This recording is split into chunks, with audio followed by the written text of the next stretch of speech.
السلام علیکم friends, welcome to کتاب نگری یوٹیوب چینل۔ کتابوں کی نگری میں خوش آمدید۔ میں ہوں آپ سب کی ہوسٹ اقرا یاسین، اور آج میں آپ کے لیے لے کر آئی ہوں فضا اشرف کی قلم سے تحریر کردہ ناول سجن لاج عشق دی رکھ لیندہ کی ایپیسوڈ نمبر 2 کو لے کر۔ لیکن اس ایپیسوڈ سے پہلے آپ کو کرنا ہوگا چینل کو سبسکرائب، ویڈیو کو لائک اور کلک کرنا ہوگا بیل آئیکن کو۔ اب دیر کیے بنا چلتے ہیں قسط کی جانب۔ میرے خیال میں محبت ایک خسارے کی مانند ہے جسے ہم خود ہی اپنے نقصان کے لیے چن بیٹھتے ہیں، اور جن کی زندگی پہلے ہی خساروں سے بھری پڑی ہو وہ پھر کوئی خسارہ اپنے لیے کہاں چنتے ہیں۔ اور ویسے بھی محبت کی میرے نزدیک کچھ خاص اہمیت نہیں ہے۔ اگر مجھے کسی سے محبت ہے تو وہ میرے ڈیڈ ہیں، اور بس۔ امثال نے اپنی ریشمی بالوں کی لٹوں کو کانوں کے پیچھے اڑستے کہا۔ دیکھ لینا امثال بی بی، جو محبت کے خلاف بہت بڑی بڑی باتیں کرتے ہیں نا، محبت ان کے خلاف محاذ پر اتر آتی ہے۔ شہزینہ نے اس کو اداس ہوتے دیکھ کر شرارت سے کہا تو وہ سر کو جھٹکتی پھیکا سا مسکرا دی۔ اچھا یار، چھوڑو ان باتوں کو، ذرا فرائز کا تو کہہ دو سکینہ یا رخشندہ سے، آج مووی دیکھتے ہیں مل کر۔ پچھلے 5 سالوں سے ہم ایک دوسرے سے دور رہے ہیں تو اب اتنا تو بنتا ہی ہے، اور میرا بہت دل چاہ رہا ہے فرائز کھانے کو۔ فرائز کھاتے ہوئے مووی بھی انجوائے کر لیں گے۔ شہزینہ نے امثال کے ساتھ چلتے کہا۔ اچھا تم تب تک روم میں جا کر ٹی وی آن کرو، میں بس ابھی رخشندہ سے کہہ کر فرائز بنواتی ہوں۔ امثال اور شہزینہ نے منٹوں میں مووی کا پلان بنا ڈالا تھا۔ وہ دونوں جب بھی اکٹھی ہوتی تھی مووی ضرور دیکھتی تھیں۔ تیمور بھی کبھی کبھی زبردستی ان کے ساتھ مووی دیکھنے گھس جایا کرتا تھا، اور اپنی پسند کی ہارر موویز لگاتا تو وہ دونوں چڑ جایا کرتی تھیں۔ اور وہ دونوں جب بھی تیمور کی شکایت لے کر الماس کے دارم خواری کے پاس جاتی تو وہ یہ کہہ کر انہیں سمجھا دیتے کہ کوئی بات نہیں، وہ بھی تو تم دونوں کا بھائی ہے اور بڑا ہے۔ دونوں سے اسی بات کا تیمور خوب فائدہ اٹھایا کرتا تھا۔ میں ابھی تھوڑی دیر میں آپ کو کال بیک کرتا ہوں، پھر آپ سے تفصیل سے بات ہوتی ہے، صفوان نے کہا، اور فون بند کرتے اپنی پاکٹ میں رکھا۔ تبھی سمین بیگم فائل لیے واپس آئیں اور صفوان کو دی تھی۔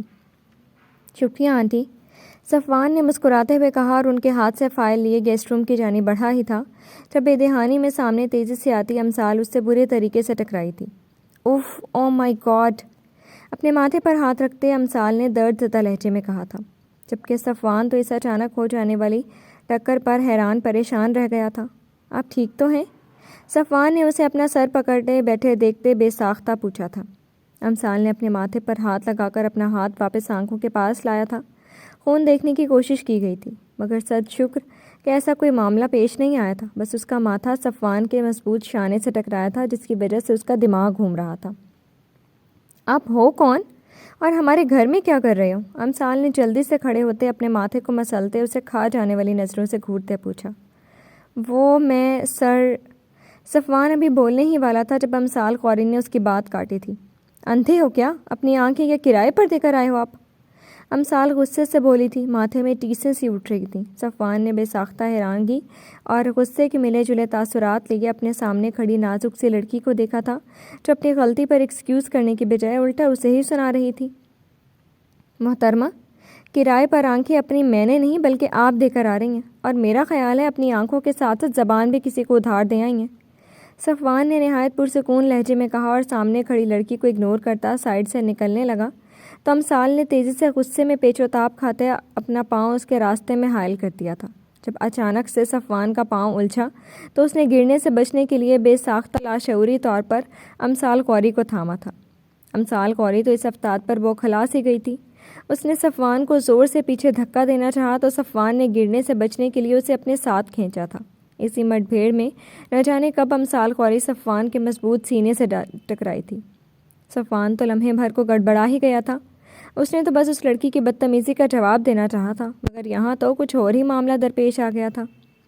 جب کسی کے لیے کنواں کھودیں تو پہلے اس میں خود گرنا پڑتا ہے محترمہ، صفوان نے اسے پیچھے ہٹاتے سرگوشی نما آواز میں کہا، اور پلٹتا ہوا گیسٹ روم کی جانب بڑھ گیا، جبکہ امثال قوری پیچھے پیچ و تاب کھا کر رہ گئی تھی۔ بدتمیز شخص، پتہ نہیں کہاں کہاں سے اٹھ کر چلے آتے ہیں، جاہل انسان۔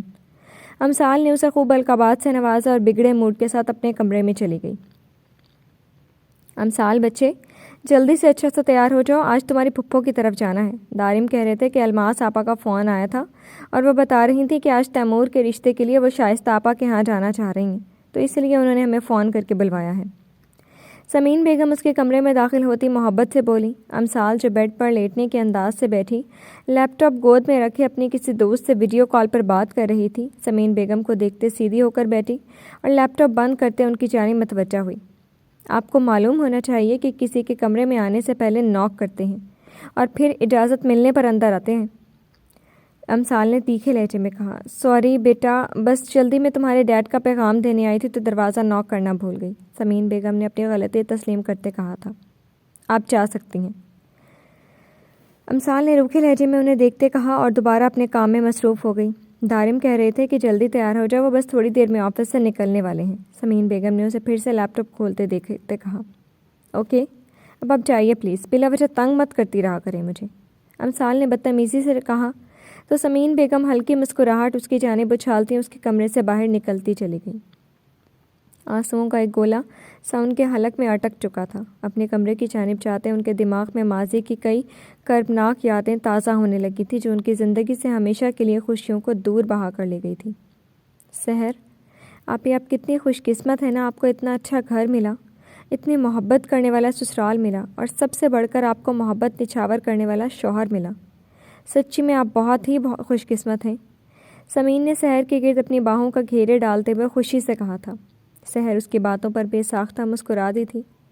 ہاں میری جان، مگر تمہاری جیسی محبت کرنے والی بہن مجھے نہیں ملی یہاں پر، جو ہر وقت سحر آپی کرتی رہے، سحر نے اس کے بالوں میں ہاتھ پھیرتے ہوئے محبت سے کہا تھا۔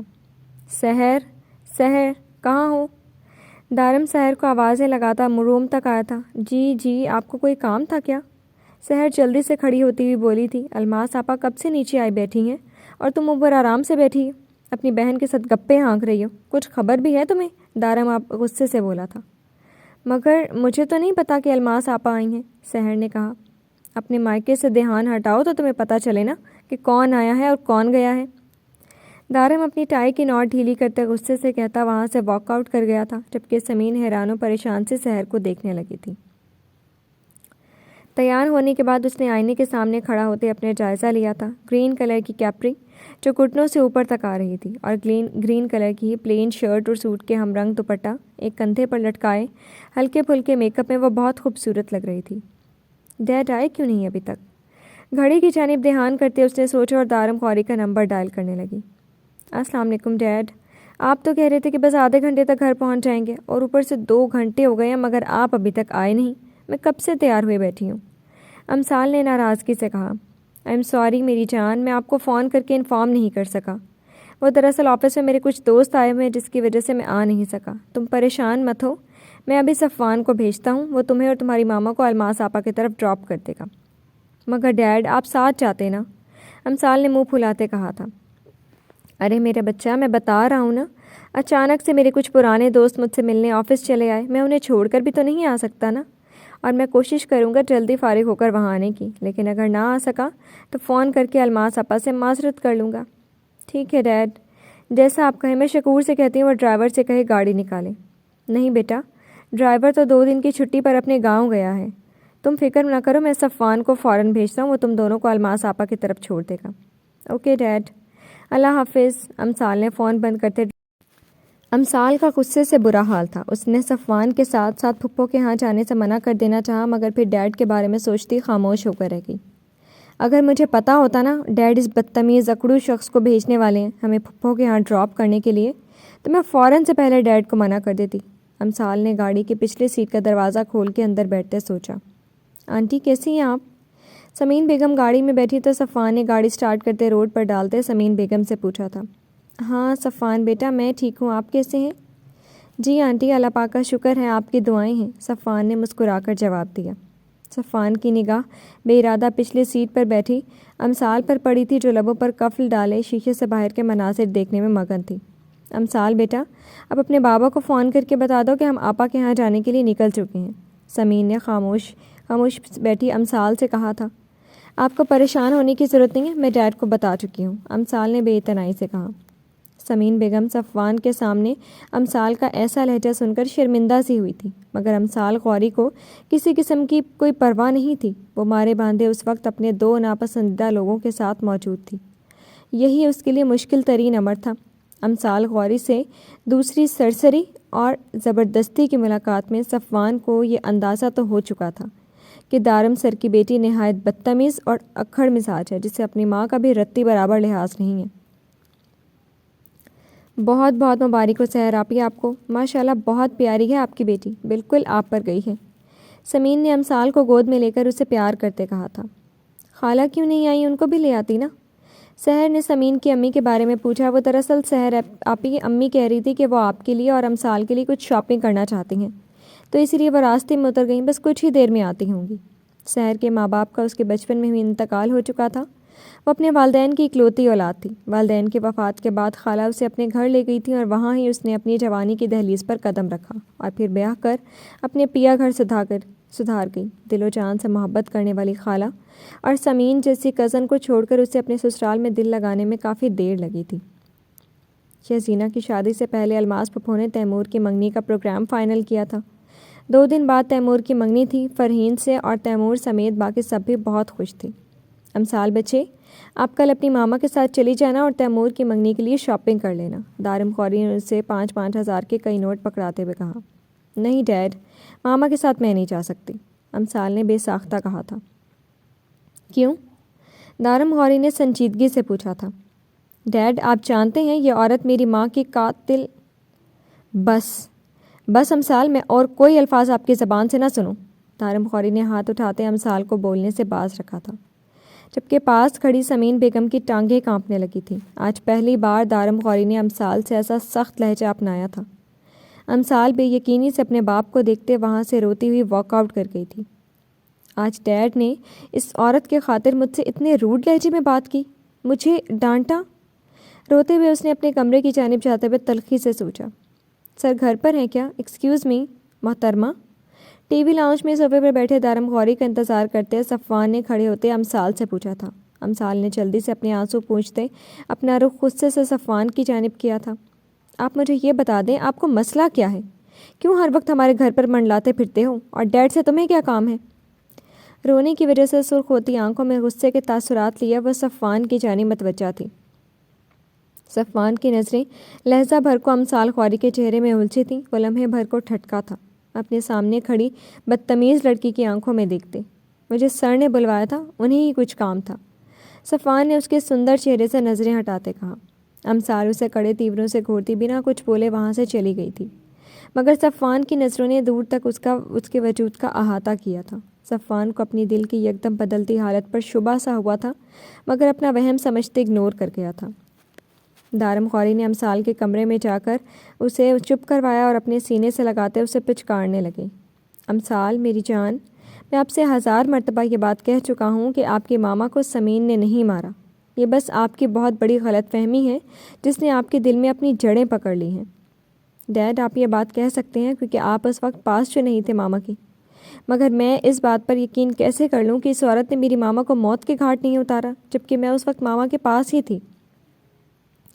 امثال کے حلق میں ضبط کے باوجود آنسوؤں کا گھولا اٹکا تھا۔ چپ ہو جاؤ میری جان، چپ۔ ڈیڈ نے اس کے آنسو پوچھتے اس کے سر پر اپنا دست شفقت رکھتے کہا تو امثال نے اپنے آنسو صاف کرتے اپنے ڈیڈ کی جانب دیکھا۔ ڈیڈ، آپ جانتے ہیں اس عورت نے میری ماما کو کیوں مارا؟ کیونکہ وہ میری ماما کا مقام حاصل کرنا چاہتی تھی، میری ماما کی جگہ لینا چاہتی تھی، آپ کی زندگی میں آنا چاہتی تھی۔ اسے وہ سب چاہیے تھا جو اللہ پاک نے میری ماما کو دیا تھا، اور اس نے ایسا ہی کیا۔ اس نے میری ماما کو مار کر وہ سب پا لیا جو وہ پانا چاہتی تھی، آپ کی محبت، عیش و آرام، دولت، سب کچھ اس نے پا لیا، مگر میری ماما کو مجھ سے دور کر دیا۔ میں کیسے اسے اپنی ماں کا مقام دے دوں جس نے مجھ سے میری ماں ہی چھین لی؟ امثال نے حقارت سے کہتے اپنے ڈیڈ کی جانب دیکھا تھا۔ سمین بیگم، جو دارم غوری کے سخت لہجے میں بات کرنے پر امثال کے رد عمل اور اس کی اداسی کے پیش نظر اس سے بات کرنے اس کے کمرے میں ہی آ رہی تھی، امثال کے اپنے بارے میں باتیں سن کر لمحہ بھر کو گنگ سی رہ گئی تھی۔ جی فرینڈز، کیسی لگی آپ کو اس نیو ناول کی 2nd ایپیسوڈ؟ امید ہے آپ کو پسند آئی ہوگی۔ کمنٹ سیکشن میں اپنی رائے کا اظہار ضرور کیجیے گا۔ پھر حاضر ہوں گے نئی قسط کے ساتھ، تب تک کے لیے شکریہ، اللہ حافظ۔